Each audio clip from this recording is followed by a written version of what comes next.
sana guys maging alerto kayo. Dahil sa parating na Super El Nino, hindi yun ulan, hindi yun tagtuyot. Ayun ay papadating na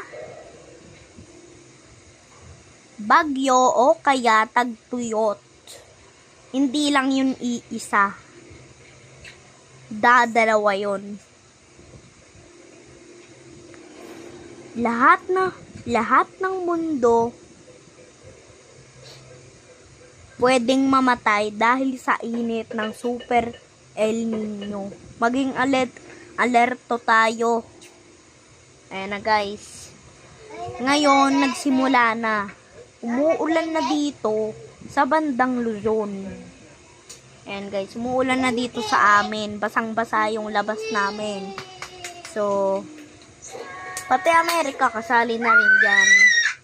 Lahat ng mundo, Asia, South Africa, mga ganon.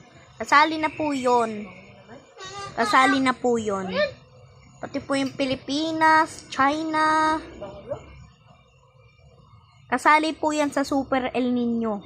Lahat po ng mundo. Lahat po. Maging alerto tayo guys ha.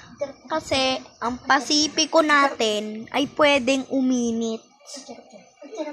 Mag-ingat kayo.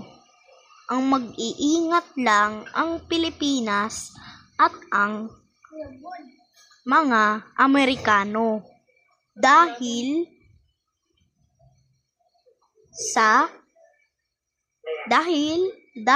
katabi lang nila ang Pasipiko.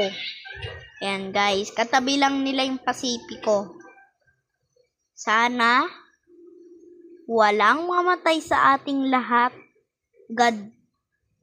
God, sana walang mamatay sa aming pamilya. Mag-pray lang kayo, iingatan kayo ni Jesus. Ayun lang guys, bye. Ito yung sabihin nyo guys. Lord, gabayan nyo po kami pag nagkaroon ng Super El Nino. Ayun. Ayun lang po. Amen. Pangalan ng Ama, Anak, Espiritu Santo. Amen.